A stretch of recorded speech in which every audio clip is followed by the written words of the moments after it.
Pune railway स्थानकाला श्रीमंत बाजीराव पेशवे यांचे नाव देण्याची मागणी भाजपच्या खासदार मेधा कुलकर्णी यांनी केली होती, परंतु यावरनं बराच राजकीय वाद रंगला। मेधा कुलकर्णी यांच्या मागणीनंतर काही जणांनी राजमाता जिजाऊ यांचं नाव देण्याची मागणी केली, तर काही जणांनी महात्मा फुले यांचं नाव देण्याची मागणी केली। परंतु यातच ठाकरेंच्या शिवसेनेने मेधा कुलकर्णी यांच्या विरोधात शहरात बॅनरबाजी केली। या बॅनरबाजीवर बोलताना मेधा कुलकर्णी यांना रडू कोसळले। तसेच तुम्ही महिलेला का टार्गेट करता असा सवाल देखील विचारला। या संदर्भात आपल्या सोबत बोलण्यासाठी आहेत ठाकरे गटाच्या नेत्या रेखाताई कोंडे। त्यांच्याकडून मेधा कुलकर्णी यांच्या टीकेबद्दल विचारणार आहोत। ताई, मेधा कुलकर्णी यांनी काल ठाकरेंच्या शिवसेनेवर टीका केली, तुमचं काय मत आहे? ठाकरेंच्या शिवसेनेने सगळीकडे नामांतराच्या विरोधात बॅनर लावले आणि ते बॅनर विनाकारणच मेधा कुलकर्णी यांना खुपले। त्यांना खुपण्याचं काहीच कारण नव्हतं, कारण त्या बॅनरवरती कोणत्याही पद्धतीचं अश्लील फोटो, अश्लील टिप्पणी काहीही केलेली नसताना त्यांनी स्वतःहून तो बॅनरचा वाद स्वतःच्या अंगाला लावून घेतला आणि वाद वाढवलेला आहे। एकीकडे त्या महिलांचं विक्टिम कार्ड खेळताना पण दिसत आहेत की महिलांना टार्गेट करू नका। यात महिलांना टार्गेट करण्याचा प्रश्नच नव्हता। नामांतराचा विषय उकरून काढला तुम्ही, नामांतराची मागणी लावली तुम्ही आणि नाव घेतलं तुम्ही पेशव्यांचं। अहो, या मेधा कुलकर्णीचाच आमचा प्रश्न आहे, फक्त पेशवेच का? बाकी कोणी महापुरुष होऊन गेलेच नाहीत का? आणि मुळात पेशवे हे शाहू महाराजांचे सेवक होते, मग तुम्ही शाहू महाराजांचं नाव सुद्धा सुचवू शकला असतात। पण असं न करता तुम्ही एका ठराविक नावासाठी आग्रही राहिलात। ठीक आहे, त्या नावालाही आमचा विरोध नाही, पण तुमच्या मानसिकतेला आमचा जरूर विरोध आहे। प्रत्येक वेळी तुम्ही वेगवेगळ्या पद्धतीने वादातीत विषय पुण्यामध्ये करत असता। जिथे पाहिजे तिथे तुम्हाला कुठे हिरवा रंग दिसला एखाद्या भिंतीला, तिथे तुम्ही रंगाचा डबा घेता आणि तिथे केशरी रंग देता, मशिदीत घुसता, कधीतरी तुम्ही सारसबाग बंद पाडता। म्हणजे खऱ्या अर्थानं तुम्ही मेधा कुलकर्णी नेमक्या कशासाठी खासदार झालेला आहात हा प्रश्न आता सबंध पुणेकरांना पडतो आहे। पुण्याच्या विकासाच्या गोष्टींसाठी तुम्ही खासदार झालेला आहात, ना तर जातीद्वेष आणि धर्मद्वेष करण्यासाठी। आणि नेमकं हाच तुमचा अजेंडा तुम्ही आता सध्या राबवत आहात, तो तुम्ही तुमचा अजेंडा ताबडतोब बंद करा। तुम्ही विकासाच्या गोष्टींवरती बोला। याच संदर्भात मला अजून एक दाखला द्यावासा वाटतो की त्या म्हणतात ना की महिलांना टार्गेट करू नका। अहो, कोल्हापूरमध्ये कोरटकर नावाच्या नालायक माणसाने मा जिजाऊंवरती खालच्या दर्जाला जाऊन व्याहण्या पद्धतीची टीका टिप्पणी केली, तेव्हा तुम्ही मग एक महिला म्हणून त्याच्यावरती का बरं बोलला नाहीत? एक महिला म्हणून तुम्ही त्याच्यावरती बोलायला हवं होतं। कोरटकरचे शब्द ऐकल्यानंतर तुमच्या डोळ्यातून पाणी यायला हवं होतं। तसं झालं का? त्यासाठी तुम्ही प्रेस कॉन्फरन्स घेतली का? नाही। म्हणजे तुम्ही तुमच्या सोयीप्रमाणे छत्रपती शिवाजी महाराजांचं नाव घेता, तुमच्या सोयीप्रमाणे छत्रपती शिवाजी महाराजांचं नाव तुम्ही विसरता। हे चुकीचं आहे। त्याच तुमच्या मतदारसंघामध्ये राहुल सोलापूरकर नावाचा एक इसम राहतो, तो सुद्धा असाच मूर्ख म्हणालायक माणूस जो छत्रपती शिवाजी महाराजांबद्दल, डॉक्टर बाबासाहेब आंबेडकरांबद्दल चुकीचं वक्तव्य करत होता। तेव्हा सुद्धा तुम्ही तोंडातून एक शब्दही काढला नाहीत। मिठाची गुळणी घेऊन तुम्ही तुमच्या मतदारसंघामध्ये बसलात, मग तेव्हा तुम्ही छत्रपतींसाठी का बरं बाहेर आला नाहीत? तुमच्याच मतदारसंघामध्ये होता ना तो, मग त्याच्या घराच्या खाली तुम्ही का बरं आंदोलन घेतलं नाहीत? म्हणजे तुम्ही तुमच्या सोयीप्रमाणे या राजकारणामध्ये छत्रपतींचा, शिवरायांचा आणि इतर गोष्टींचा वापर करत आहात। खऱ्या अर्थानं हे चुकीचं आहे। अशा पद्धतीने जर भारतीय जनता पार्टी हा जर जातीद्वेष, धर्मद्वेष पसरवत असेल तर अशा मेधा कुलकर्णी नावाच्या खासदाराला घरी बसवलं पाहिजे आणि योग्य त्या खासदाराची तिथं नेमणूक केली पाहिजे, अशी आमची मागणी आहे।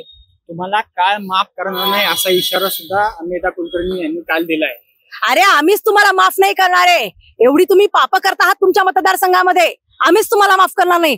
आमच्या शिवसैनिकांवरती तुम्ही गुन्हे दाखल केलेत आणि बरं म्हणतात अजून कडक कारवाई करा। मुळात तो बॅनर तुमच्याशी निगडीत नव्हताच। त्याच्यावरती लिहिलेलं होतं की मस्तानी हे नाव बुधवार पेठीला द्या, मस्तानी पेठ द्या। यात चुकीचं काय होतं? तुम्हाला वाईट वाटण्यासारखं काय होतं? त्या बुधवार पेठेमध्ये चांगली लोक राहत नाहीत का? त्या बुधवार पेठेमध्ये आमचे सुद्धा नातेवाईक राहतात। आम्ही त्यांच्याकडे चहाला जातो, आम्ही त्यांच्याकडे जेवणासाठी जातो। त्याच बुधवार पेठेमध्ये श्रीमंत दगडूशेठ गणपती हा 10 दिवस वसवला जातो। तिथं भारतामधून, देशामधून लाखोचा समुदाय पाया पडण्यासाठी येतो। त्याच बुधवार पेठेमध्ये दत्ताचं एक सुंदर मंदिर आहे आणि खूप पुरातन आहे, तिथे पाया पडण्यासाठी लोक जात असतात। मग बुधवार पेठेला वाईट ठरवण्याचा तुम्हाला अधिकार दिला कोणी?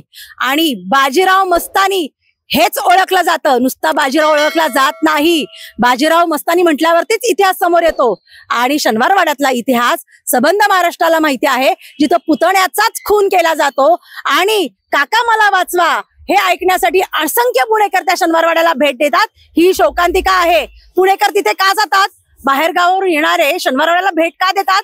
का तर लोक या उत्सुकतेपोटी तिथे जातात की काका मला वाचवा ही हाक ऐकू येते की काय हे ऐकण्यासाठी. हा इतिहास जरा तपासून पहा. त्यांनी अटकेपार झेंडे लावले, हो, आम्ही त्याच्याबद्दल दुमत नाही. पेशव्यांनी अटकेपार झेंडे लावले, पण त्यांना साथ देणारे मराठे होते, सरदार होते आणि 12 बलुतेदार आणि बहुजन त्याच्यामध्ये होते. त्याच्यामुळे तुम्ही अटकेपार झेंडे लावू शकलात. याचा सुद्धा उल्लेख तुम्ही करायला हवात. केवळ अटकेपार झेंडे लावले एवढं बोलून भागणार नाही. मेधाताई, तुम्ही जो जातीद्वेष धर्मद्वेष पसरवत आहात तो ताबडतोब थांबवा, ही या माध्यमातून मला तुम्हाला विनंती करायची आहे. तुम्हाला मेधाताईंनी जिजाऊ किंवा छत्रपती शिवाजी महाराज यांचं नाव न मागता नाव न देण्याची मागणी करता फक्त बाजीराव पेशव्यांची मागणी केली. या मागे कुठेतर जातीला धरून असं मागणी केली असं वाटतं का? तुम्ही पाठीमाग जर मेधाताईंचा इतिहास पाहिला अलीकडचा, तर दीनानाथ मध्ये भिसे नावाची एक महिला, त्या ठिकाणी एक माता त्या ठिकाणी मृत्युमुखी पडली. परंतु त्या मातेच्या बाजूने उभं राहायच्या ऐवजी डॉक्टर घैसास जो त्यांच्या जातीचा होता म्हणून ते त्यांच्या बाजूने उभ्या राहिल्या. मेधाताईच हा त्यांचा इतिहास आहे. ज्या पुण्याला मी मगाशी सांगितल्याप्रमाणे ह्या पुण्याला छत्रपती शिवाजी महाराज असतील, राजमाता जिजाऊंच्या मार्गदर्शनामध्ये सोन्याचा नांगर फिरवून ह्याचं सुजलाम सुफलाम हे पुणे केलं. जर छत्रपती शिवाजी महाराजच नसते तर हे बाजीराव पेशवे आले कुठून असते? हे सरळ सरळ मेधाताई त्या ठिकाणी विसरलेल्या आहेत. मला आज ह्या आपण पुण्यामध्ये ही बातमी करतोय. ह्या पुण्याला, महाराष्ट्राला छत्रपती शिवाजी महाराज, फुले शाहू आंबेडकर, अण्णाभाऊ लहुजींचा इतिहास आहे, वारसा आहे, विचारांचा वारसा आहे. त्याच्यामध्ये राजमाता जिजाऊ असतील, अहिल्यादेवी होळकर असतील, सावित्रीमाई फुले असतील, माता रमाई असतील, ह्या सगळ्या महामातांनी ह्यांच्या विचारांचा वारसा ह्या महाराष्ट्राला दिलेला आहे. आणि ह्या सगळ्या महापुरुष असतील, महामाता असतील, ह्यांनी लढणाऱ्या स्त्रियांना जन्म दिलाय. रडणाऱ्या स्त्रियांना दिलेला नाही जन्म. जो या महाराष्ट्रासाठी जो कष्ट सकाळी पहाटे 4 वाजता उठून जी महिला आमची रस्त्यावर येऊन कष्ट करते ना, स्वतःचा संसार हे करण्यासाठी ती रडत बसत नाही, ती संघर्ष करते, लढत येते. अशा ह्या महिला आमच्या या महाराष्ट्रात जन्माला येतात. रडणाऱ्या महिला येत नाही. एवढंच मला ताईंना या माध्यमातून सांगायचंय. ठाकरे गटाच्या कार्यकर्त्यांवर बॅनर लावल्यामुळं गुन्हे दाखल झाले असं वाटतं का? यामागे कुठतर तुमची मुस्कटदाबी करण्याचा प्रकार आहे असं वाटतं का तुम्हाला? 100% आहे. कारण काय झालंय, आता महाराष्ट्रामध्ये असो, देशामध्ये असो, उद्धव बाळासाहेब ठाकरे हे एकमेव या मोदी शहा यांच्या विरोधात उभे आहेत. आणि त्यांची ताकद एवढी मोठी आहे. का ताकद मोठी आहे माहिती का? कारण कॉमन मॅन जो आहे, रोडवर चालणाऱ्या प्रत्येक व्यक्तीला जरी विचारलं तरी त्याच्या मनामध्ये उद्धव ठाकरेंनी राज्य केलेलं आहे, एक लाडका मुख्यमंत्री म्हणून. आणि यांनी मुस्कटदाबी काय अजून दुसरी चालू केली आहे? कारण अख्ख्या भारतामध्ये यांना भिडणार फक्त शिवसैनिकच आहे. बाकी सगळे घाबरून पळून गेलेत. भिडतो फक्त शिवसैनिक, कारण तो रोडवरचाच आहे ना, त्याला भिडायची सवयच आहे. आणि तो नेहमी अन्यायाच्या विरोधातच उभा राहतो. यांनी काय केलेलं आहे, आता आजचीच सकाळची गोष्ट आहे, आमचे महाराष्ट्राचे राज्य संघटक पुण्याचे नगरसेवक श्री वसंत मोरे यांच्यावर सुद्धा भाजपच्या आमदारांच्या विषयाशी काय निगडीत कात्रजला विषय झाला, त्यांच्यावर गुन्हा दाखल केला. त्याच्यामध्ये पुढची स्टेप अशी आहे, वसंत मोरेंवर गुन्हा केला असता, दाखल केला असता ठीक आहे, त्यांच्या सोबत असणाऱ्यांवर पण गुन्हा दाखल केला. आणि त्यामध्ये अशी पुढची घटना अजून वेगळी अशी, काही लोक त्यांच्या सोबत नव्हते अशा लोकांवरही गुन्हे दाखल केलेत. म्हणजे टार्गेट करून लोकांना गुन्हे दाखल केले जातात. ही आजची घटना आहे. दुसरी सांगायचं घटना म्हणलं तर यांना आहे ना मुद्दाम हे करायचंय, पण हे करताना आज पुणे शहरामध्ये यांची जी लोक चुकतात ह्याच्यावर मेघाताई का बोलत नाहीयेत, मुरली अण्णा का बोलत नाहीयेत? अहो, पुणे शहरामध्ये पुणे शहराचे अध्यक्ष ज्यांचे गेले 3 महिने रोज पेपरला ह्याला त्याला सगळीकडे बातम्या येतात, फडणवीस साहेब लक्ष देत नाही. पुण्याचे नवे शिल्पकार म्हणले जातात त्यांना, ते लक्ष दिले जात नाही का? तर पुणे शहरामध्ये शहर अध्यक्षांनी वीज चोरली हा आरोप झालाय. आपण आरोप झाला म्हणजे तो आम्ही केलाय का? तर तो आरोप केलेला आहे स्वतः महावितरणचा जो स्थळ पाणी अहवाल आहे त्या स्थळ पाणी अहवालामध्येच लिहिलेलं आहे कार्यालयात वीज चोरी, विरंगुळा केंद्रात वीज चोरी आणि व्यायामशाळेत वीज चोरी. आता तो कलम जो आहे 135, या 135 कलमानुसार हा गुन्हा दाखल व्हायला पाहिजे होता. गुन्हा दाखल कसा, 135 कलम काय सांगतो, 24 तासामध्ये गुन्हा दाखल करायचा, दंडबिंड नंतर. यांनी 135 कलमाचा पहिला म्हणजे भंग केलेला आहे महावितरणने, पोलिसांनी आणि सगळ्यांनी. आणि हे का केलं त्यांनी, ते पण सरकारी नोकर आहेत, यांच्यावर ह्या राजकीय प्रेशर आणलं यांनी, शहराध्यक्ष आणि या भाजपने सगळं प्रेशर आणलं. आणि जे विरोधात काम करतात ते, ज्यांनी हा भ्रष्टाचार बाहेर काढलाय, त्यांच्या विरोधात त्यांनी पोलीस चौकीला खोट्या खोट्या कंप्लेंटी दाखल करायच्या, त्यांच्यावर प्रेशर आणायचं, त्यांच्या व्यावसायिक दृष्टिकोनातून त्यांना कसं नुकसान करता येईल ह्या प्रयत्न केलेला आहे. त्यामुळं मला मेघाताईंना हे सांगायचे, ताई अण्णा जरा लक्ष द्या. पुणे शहरामध्ये तुमचेच काही शहराचे पदाधिकारी जर चुकीचं वागतात, वीज चोरी सारखी घटना घडते. अहो गरिबाला 500 रुपये नाही भरले की महावितरण वीज बिल कापतं, मीटर कापतं. तुमचे शहराध्यक्ष 13 वर्ष वीज चोरी मध्ये आहेत, त्यावर तुमचं लक्ष नाही का? 95,000चा दंड बसलाय. 12 वर्षाचा भरायला गेलं तर आम्ही काढलेल्या दंडानुसार तो कोटीमध्ये आकडा जाणार आहे. मग काय हे लपवले जात आहे? आणि ह्याच्या पुढचं सांगायचं म्हणलं तर अण्णा ताई यांचं तर लक्ष नाही, ठीक आहे. फडणवीस साहेब तुमचं तर लक्ष पाहिजे पुण्यावर. तुम्ही पुण्याचे शिल्पकार आहात, नवे शिल्पकार बॅनर लागले होते पुण्यामध्ये. यांनी पुण्यामध्ये लक्ष दिलं पाहिजे होतं ना की या घटनांमध्ये काय चाललंय. मला हे सांगायचंय, बोलणाऱ्याचा आवाज दाबायचा यांचा प्रयत्न चाललाय. यांनी परवा आणीबाणीवर कार्यक्रम घेतला पुण्यामध्ये इंदिरा गांधींच्या विषयात. अहो ही आणीबाणी आहे, तुम्ही कार्यकर्त्यांना दाबता. हीच आणीबाणी आहे, ही अघोषित आणीबाणी यांनी जाहीर केलेली आहे. आणि आम्ही निर्भीडपणे लढू आणि या विरोधामध्ये उभे राहू. एकीकडे भाजपचे जे नेते आहेत प्रमोद कोंढरे किंवा ओमकार कदम यांच्यावर महिलांनी आरोप केले आहेत, त्याबद्दल चित्रा वाघ यांनी बोलल्यात, पण अजूनही मेधाताईंनी कुठलाही शब्द काढला नाही. याबद्दल तुमचं मत काय? मेधा कुलकर्णी या भाजपच्या खासदार आहेत, त्या कायम सोयीप्रमाणे राजकारण करत असतात. त्यांची सोय कुठे आहे? त्यांच्या मतदारसंघामध्ये आहे. त्यांच्या मतदारसंघापुरत्या लोकांना खुश करण्यापुरतंच त्यांचं कार्य आहे. बाकी त्यांना इकडे तिकडे काय चाललेलं आहे ही बघण्याची तसदी त्या घेत नाहीत. एकीकडे तुम्ही म्हणता की नाही की महिलांना टार्गेट करू नका. अरे तुमचेच पदाधिकारी जे भाजपचे सरचिटणीस आहे प्रमोद कोंढरे, हा एका महिला पदाधिकाऱ्याचा विनयभंग करतो. मग हे महिलेला टार्गेट करणं नाहीये का मेधा कुलकर्णी? याचं उत्तर तुम्ही देणं अपेक्षित आहे. तुम्ही उद्धव बाळासाहेब ठाकरे शिवसैनिकांना ठणकावून सांगताय की नाही की महिलांना टार्गेट करू नका, आणि तुमच्या भाजपचा प्रत्येक पदाधिकारी हा महिलांना टार्गेट करत असतो. ओंकार कदम नावाचा सुद्धा एक पदाधिकारी आहे भाजपचा, त्याने सुद्धा मध्यंतरी महानगरपालिकेतल्या एका महिला अधिकाऱ्याला कपडे फाडून पर्यंत मारू अशी भाषा वापरली. लाज वाटली पाहिजे भारतीय जनता पार्टीच्या या पदाधिकाऱ्यांना हे बोलताना. आणि बऱ्याच दिवसानंतर दबाव आणल्यानंतर या दोन्ही व्यक्तींवरती तक्रार दाखल केली गेली. म्हणजे या भारतीय जनता झाला पण त्यांच्यावर अटकेची कुठलीही कारवाई झाली नाही. तेच म्हणजे हा सत्तेचा माज आहे. भारतीय जनता पार्टी हे मुस्कटदाबी करण्याचं काम करत आहे.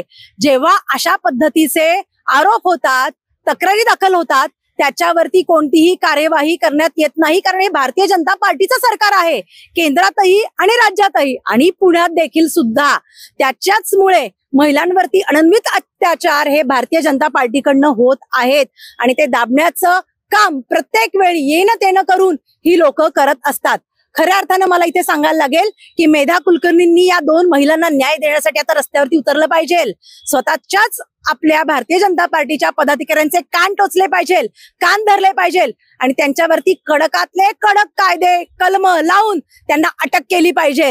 तुम्ही आमच्या शिवसैनिकांवरती गुन्हे दाखल करताय ना, स्वतःचं ठेवायचं झाकून आणि लोकांचं बघायचं वाकून. ही पद्धत मेधा कुलकर्णी बंद करा. आणि तुमच्या भाजपच्या पदाधिकाऱ्यांवरती काय कारवाई होते ते सुद्धा आम्ही पाहणार आहोत. आम्ही सुद्धा एक महिला आहोत, आम्ही सुद्धा तळमळीने काम करतो, पण महिला महिला असलं कार्ड आम्ही खेळत नाही. आमच्या सुषमाताई अंधारे प्रचंड प्रमाणात ट्रोल होतात, प्रचंड प्रमाणात त्यांच्यावरती टीका होते, पण कधीही त्यांच्या डोळ्यातून अश्रू येत नाहीत. त्या परखडपणे प्रत्येक गोष्टीला प्रत्युत्तर देतात. त्याच्यामुळे मेधाताई, आमच्या सुषमाताईंकडनं काहीतरी तुम्ही आदर्श घ्या, काहीतरी शिकवण घ्या. प्रत्येक वेळी मुळू रडायचं नसतं, एक खासदार म्हणून वागायचं असतं, हे डोक्यात घ्या. मेधाताई म्हणल्या की मी संविधानानुसार मागणी केली, तुम्ही तुमच्या मागण्या मांडा, मी मागणी मांडते माझी. याबद्दल तुमचं काय मत आहे? तर संविधानिक पदावर असल्यावरती मला वाटतं खासदारांनी थोडासा जनतेचा देखील विचार करायला हवा.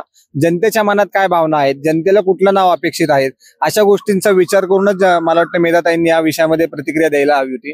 आणि आता कुठेतरी जाऊन हा विषय जेव्हा मला वाटतं शिवसेनेने हाती घेतलाय तर कुठेतरी रडून या गोष्टीला भावना फोडायच्या, मला वाटतं हे राजकारण मला असं वाटतं की पुणेकरांना मान्य होणार नाही. आणि ज्या पद्धतीने आता भारतीय जनता पार्टी गुंडशाही आणि झुंडशाही आपण जे बघतोय, मला वाटतं त्यांच्याच पक्षाचे शहराध्यक्ष गेले 2 महिने झाले, त्यांच्या अनेक बातम्या येतात वीज चोरी संदर्भात, पण आज मला वाटतं त्या खासदार म्हणून यामध्ये एकदा तरी त्यांनी स्टेटमेंट दिलेलं नाहीये, त्यांच्यावर कारवाई होत नाहीये. त्यांचा राजकीय वर असतं कोणी का स्वतः ऊर्जा मंत्री देवेंद्र फडणवीस यामध्ये लक्ष घालून आपल्या शहराध्यक्षाला वाचवण्याचा प्रयत्न करत आहेत. धीरज घाटे हे आज गेले अनेक दिवस झाले वीज चोरी या प्रकरणामध्ये विषय पुणे शहरामध्ये प्रत्येक व्यक्तीला माहिती झालेला आहे, पण तरी त्यांच्यावरती गुन्हा दाखल होत नाहीये. कलम 135 अंतर्गत 24 तासामध्ये गुन्हा दाखल होणं अपेक्षित असताना देखील आज 2 महिने झाले. याचाच अर्थ भारतीय जनता पार्टी हा भ्रष्टाचारांना साथ देतो आणि नको तिथं विषय आपला मांडण्यासाठी मेधाताई कुलकर्णी या पुढे येतात आणि खोटे नाटे गुन्हे दाखल करतात. जिथे खरे गुन्हे दाखल करणे अपेक्षित आहे तिथं मला वाटतं त्या चोराला त्यांनी कुठेतरी सूट दिलेली आहे. आणि जे कार्यकर्ते आहेत सामान्य ज्यांनी भावना व्यक्त केली, अशा कार्यकर्त्यांवर आज सुडाच्या भावना घेऊन मेधाताई रडून का होईना गुन्हे दाखल करून घेत आहेत. मला वाटतं ही पुणेकरांना न रुचलेली गोष्ट आहे. एकूणच मेधाताई यांचे मगरीचे आसू आहेत. मेधाताई हे रडून ठाकरे गटाच्या पदाधिकाऱ्यांवर गुन्हे दाखल करतात अशी भावना व्यक्त होत आहे. अक्षय साबळे, आपलं महानगर, पुणे.